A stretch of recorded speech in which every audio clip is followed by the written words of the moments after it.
नमस्कार प्रिय साथियों, मैं हूं आचार्य श्रीधर खांडल और आप देख रहे हैं नक्षत्रवेद.com का मासिक राशिफल कार्यक्रम।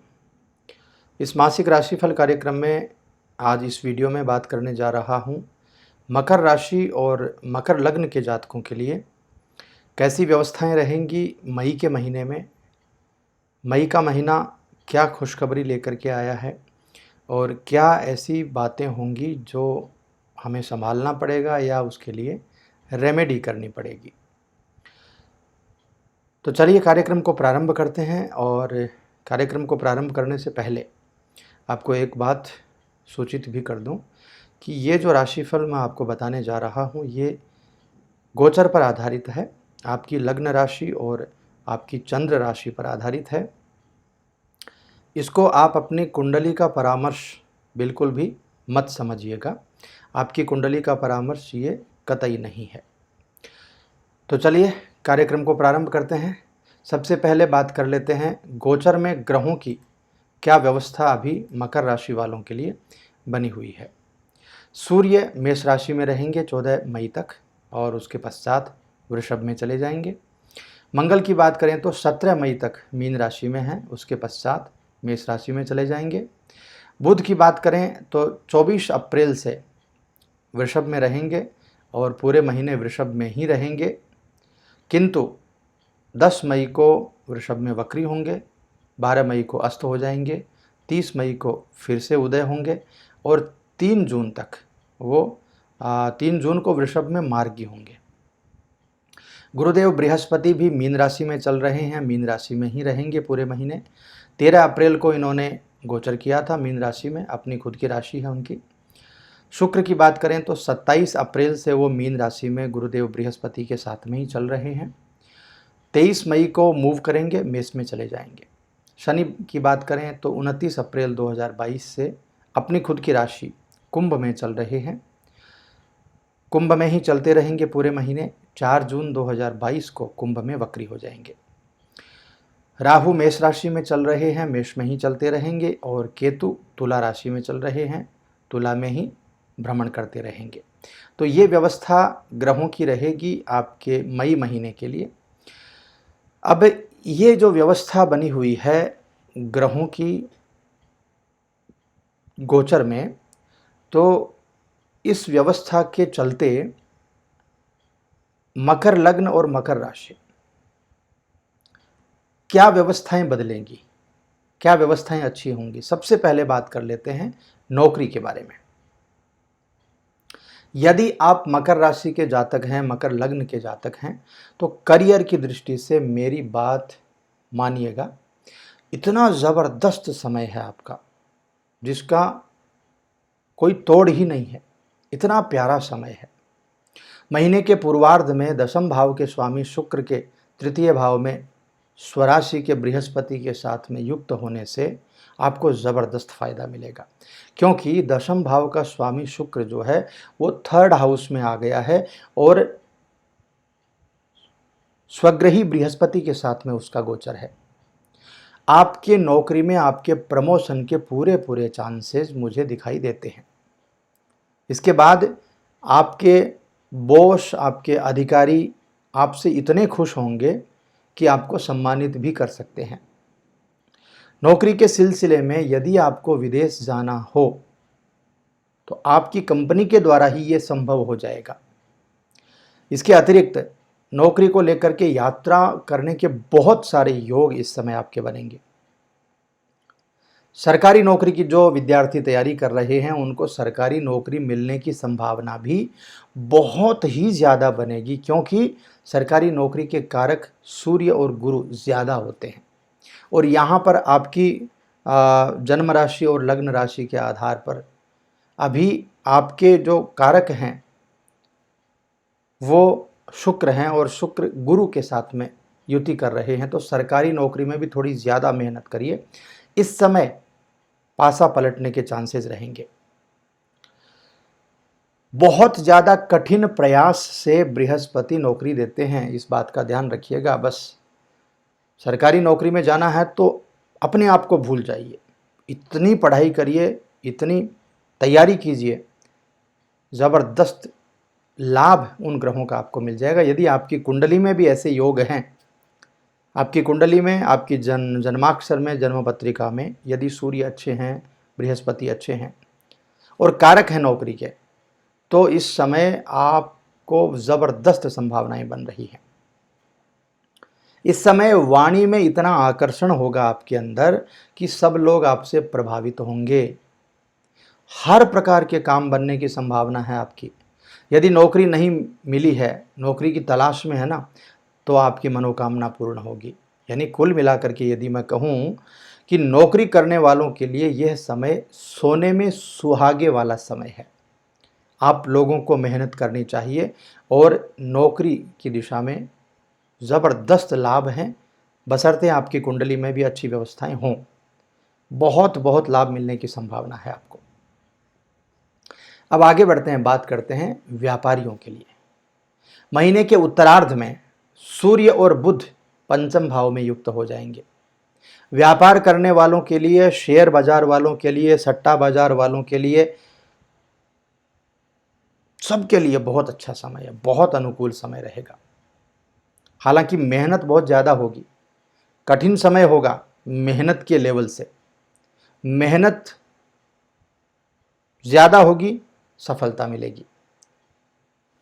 कठिन मेहनत इस समय करनी ही पड़ेगी, क्योंकि सूर्य पराक्रम का कारक है। पराक्रम के बिना व्यवस्थाएं नहीं देगा। नए कारोबार के मार्ग खुलेंगे। यदि आप नौकरी कर रहे हैं और आप जाना चाहते हैं व्यापार में, कारोबार में, एंटरप्रेन्योर बनना चाहते हैं, तो उसके लिए भी कारोबार के नए मार्ग इस समय आपके लिए खुल जाएंगे। बस आपको थोड़ी सी मेहनत करनी है, बाकी ग्रह अपना काम कर देंगे। विदेश से संबंधित कोई व्यापार करना है या आप कर रहे हैं तो थोड़ी चुनौतियां जरूर आएंगी, लेकिन व्यापार का विस्तार हो जाएगा, व्यापार में लाभ मिल जाएगा। यदि आप साझेदारी में व्यापार कर रहे हैं तो आपके पार्टनर के साथ भी आपके संबंध बड़े घनिष्ठ हो जाएंगे, उसका भी लाभ मिलेगा। कारोबार में, व्यापार में बहुत कुछ नया प्रयोग करने का समय है, अच्छा निर्णय करने का समय है। यदि ऐसा आप करते हैं तो बहुत ही लाभ आपको मिल जाएगा और ज़बरदस्त व्यापारिक उन्नति आपकी हो जाएगी। चलिए आगे बढ़ते हैं, बात करते हैं आर्थिक दृष्टि से यह महीना आपके लिए कैसा रहने वाला है। महीने के पूर्वार्ध की यदि बात करें तो द्वितीय भाव में शनि के स्वराशिस्थ स्थिति रहेगी। सबसे पहले तो शनि जो है वो रुका हुआ धन वापस लाएगा। कारोबारियों को, व्यापारियों को अपनी मेहनत का पूरा पूरा परिणाम इस समय मिलेगा। नवम भाव में बृहस्पति और शुक्र की पूर्ण दृष्टि होगी। भाग्य भी आपका साथ देने लगेगा, पूर्ण सहयोग भाग्य का मिलेगा। 12वें घर के मालिक बृहस्पति के पराक्रम भाव में होने से विदेशी धन लाभ की आशंका, विदेशी धन लाभ की स्थिति भी बनेगी। नया बिजनेस स्टार्ट किया है तो उन्नति दिखाई देगी, उसमें भी आप आगे बढ़ेंगे। इस समय कुल मिलाकर के यदि मैं कहूं तो पूर्ण रूप से आर्थिक लाभ मिलने की संभावना है। हाँ, नौकरी वालों के लिए जरूर कहूंगा कि बजट बना करके चलिएगा। नौकरी करने वाले जो लोग हैं वो बहुत ज्यादा खर्च नहीं करें। इन्वेस्टमेंट करना है तो जितनी चादर है उतना ही इन्वेस्टमेंट करें, अन्यथा कुछ प्रॉब्लम भी आ सकती हैं। और एक सलाह और भी है, इस महीने के दौरान कर्जा लेने से बचें। बैंक से कर्ज लेकर के इन्वेस्टमेंट करेंगे अपने व्यापार में तो ये फैसला अच्छा नहीं होगा। यदि आपके पास पैसा पड़ा है ना तो उसको इन्वेस्ट करिए, व्यापार का विस्तार करिए, अच्छी बात है। लेकिन लोन लेकर के, कर्ज लेकर के इस समय आगे बढ़ेंगे तो आगे चल करके ये व्यवस्थाएं आपको थोड़ी सी प्रॉब्लम में डाल सकती हैं। कुल मिलाकर के व्यापारी वर्ग के लिए तो बहुत ही अच्छी स्थिति है और नौकरी वालों के लिए भी फाइनेंशियल ज़्यादा बड़ी कोई प्रॉब्लम्स नहीं आएंगी। अब बात करते हैं स्वास्थ्य की। आपका आरोग्य मई के महीने में कैसा रहेगा? मकर राशि, मकर लग्न के जातकों के लिए आरोग्य की व्यवस्था मध्यम है। छठे भाव के स्वामी बुध अपने भाव से द्वादश भाव में चले गए हैं। कुछ परेशानियां हो सकती हैं, स्वास्थ्य कष्टकारी हो सकता है। छोटी छोटी बीमारियां, मानसिक तनाव, आँखों से संबंधित परेशानियां, ब्लड से रिलेटेड परेशानियां, थोड़ा सा सावधान रहना ही ज़रूरी है। महीने के उत्तरार्ध में बुध के साथ में सूर्य का गोचर हो जाएगा, जो आपके लिए बहुत सुकून देने वाला होगा। धीरे धीरे स्वास्थ्य भी मजबूत होगा। सेहत को लेकर के आपका जो मानसिक तनाव बढ़ गया था वो कम हो जाएगा। आपका कॉन्फिडेंस लेवल बढ़ जाएगा। बीमारी से लड़ने की क्षमता आपकी बढ़ जाएगी। तो महीने के पूर्वार्ध में आप स्वस्थ रहने की पूरी कोशिश कीजिए। मेरी सलाह है आपको कि बहुत देर तक मत जागिए रात को। सुबह जल्दी उठने की आदत डालिए। संभव हो तो सुबह सैर करने के लिए जाइए।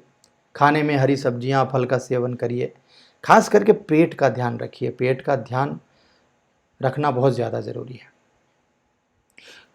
कोई भी ग्रह तब तक आपको बीमारी नहीं दे सकते जब तक आपका पेट सही है। पेट को सबसे पहले ये ग्रह खराब करते हैं, उसके बाद में तमाम तरह की बीमारियां जो हैं वो व्यक्ति के जीवन में आ जाती हैं। इसलिए पेट का ख्याल बहुत ज़्यादा रखिए। मैं अपने लगभग हर वीडियो में बोलता हूँ आपको। तो स्वास्थ्य का थोड़ा सा ध्यान रखिएगा। पूर्वार्ध में, उत्तरार्ध काफ़ी अच्छा है। प्रेम जीवन और वैवाहिक जीवन, प्रेम संबंधी मामलों के लिए यह समय बहुत ज़्यादा अच्छा नहीं है भाई, बच करके रहिएगा। पंचम भाव में बुध वक्री, शुक्र के साथ तृतीय भाव में बृहस्पति की युति, कहीं ना कहीं थोड़ा सा मामला डगमग हो जाएगा। वाणी पर नियंत्रण रखिएगा। क्रोध कम कीजिएगा। आपके प्रेमी को ये सब चीज़ें बुरी लग सकती हैं और आपके रिश्ते में दूरियां आ सकती हैं। इसलिए आपकी बोली, आपकी भाषा, आपका क्रोध, इन तीनों को बहुत ज़्यादा नियंत्रण में रखने की ज़रूरत है। और बात करें विवाहित लोगों की, तो महीना अच्छा है। सप्तम भाव पर बृहस्पति की पूर्ण दृष्टि है। दाम्पत्य जीवन प्रेममय बना रहेगा। संबंधों में मिठास दिखेंगी। पति पत्नी के दरमियान जितनी भी उलझन हैं, जो भी परेशानियां हैं, जो भी गलतफहमी है, सब दूर होती चली जाएंगी। पहले से यदि कोई विवाद चल रहा है तो उससे छुटकारा मिल जाएगा। और ख़ास बात, पति पत्नी, बच्चों के साथ, परिवार के साथ आप लंबी यात्रा पर जा सकते हैं। ऐसी कुछ अच्छी व्यवस्थाएं आपके लिए बन रही हैं। अब बात करते हैं पारिवारिक जीवन की। पारिवारिक जीवन के मामले में भी ये समय जो है ये थोड़ा सामान्य समय है, मीडियम बोल सकते हैं। आपके राशि स्वामी शनि जो है ना, वो द्वितीय भाव में अपनी स्वराशि में मंगल के साथ में रहेंगे। परिवार में लड़ाई झगड़े की स्थिति देखने को मिल सकती है। बड़े बुजुर्गों के स्वास्थ्य के ऊपर धन खर्च हो सकता है। पारिवारिक जीवन में तनाव आ सकता है। पारिवारिक संपत्ति को लेकर के कोई विवाद चला आ रहा है तो उस विवाद में तेजी आ सकती है। घर की महिलाओं के बीच में कहासुनी हो सकती है। परिवार के लोग नफ़े नुकसान देख करके बातें करने लगेंगे। तो ये व्यवस्थाएं जो हैं ये नहीं होनी चाहिए, अच्छी नहीं है। हालांकि तीसरे भाव में शुक्र और बृहस्पति की युति जो है ना, और महीने के उत्तरार्ध में 17 के बाद में जब मंगल तृतीय भाव में गोचर करने आ जाएंगे तो धीरे धीरे परिवार का माहौल भी सुधर जाएगा। पारिवारिक सदस्यों के बीच में, एक दूसरे के बीच में प्यार बढ़ जाएगा। परिवार में मंगल आने की वजह से कोई मांगलिक योजना बन सकती है, मांगलिक कोई कार्य हो सकता है, कोई धार्मिक कार्यक्रम आप अपने परिवार में कर सकते हैं और उस कार्यक्रम में भाई बहनों का पूरा सहयोग आपको मिलेगा। आर्थिक मदद भी मिल जाएगी। तो कुल मिलाकर के 17 मई से पहले का जो समय है वो पारिवारिक जीवन के लिए अच्छा नहीं है, उसका ध्यान रखिएगा। बाकी समय बहुत अच्छा है। तो चलिए अब मैं बता देता हूं आपको उपाय क्या करने हैं। इस महीने कितनी चीज़ें हमारी ख़राब हैं, उन चीज़ों को ठीक करने के लिए क्या उपाय हम कर सकते हैं। आपके इष्ट देव या इष्ट देवी हैं कोई, तो उनका पूजन इस महीने ज़रूर करें। वैसे तो रोज़ ही करना चाहिए, भगवान को कभी भूलना नहीं चाहिए, और ख़ास करके जब इष्ट देवता की बात हो तो कभी भी नहीं भूलना चाहिए। तो मुझे आशा है आप लोग करते होंगे पूजा, किंतु इस महीने इष्ट देव की पूजा ज़्यादा करनी है, बहुत अच्छी तरह से उनको मनाना है, सुंदरकांड का पाठ करना है, और हनुमान जी की पूजा घर में ज़रूर करनी है। घर में जितने भी बड़े बुजुर्ग हैं उनको प्रणाम करके उनका आशीर्वाद लीजिए, बहुत अच्छा रहेगा। और शनिवार के दिन शनि स्तोत्र का पाठ करिए। आपका यह महीना जो है ये बहुत ही अच्छी व्यवस्थाएं देकर के आपको चला जाएगा। तो मित्रों, मैं आशा करता हूं आप ये उपाय ज़रूर करेंगे, और ये कार्यक्रम आपको कैसा लगा कमेंट करके ज़रूर बता दीजिएगा। यदि अच्छा लगा हो तो लाइक शेयर सब्सक्राइब ज़रूर कर दीजिएगा।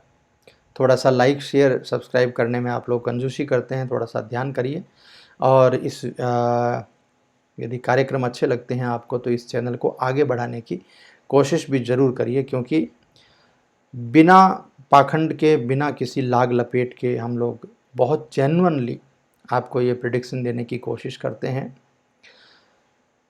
कोई किसी भी प्रकार का तामझाम नहीं है, बिना किसी तामझाम के बहुत सच्चे तरीके से, क्योंकि हम बहुत जेन्युइन लोग हैं। तो किसी भी प्रकार से आपको बहुत ज़्यादा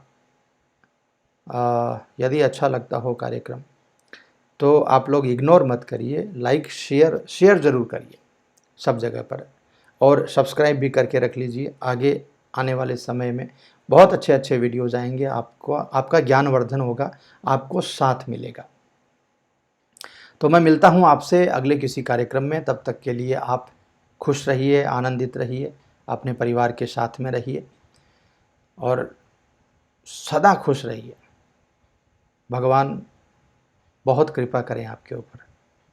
एक बार मेरे साथ बोल दीजिए, ओम नमः शिवाय।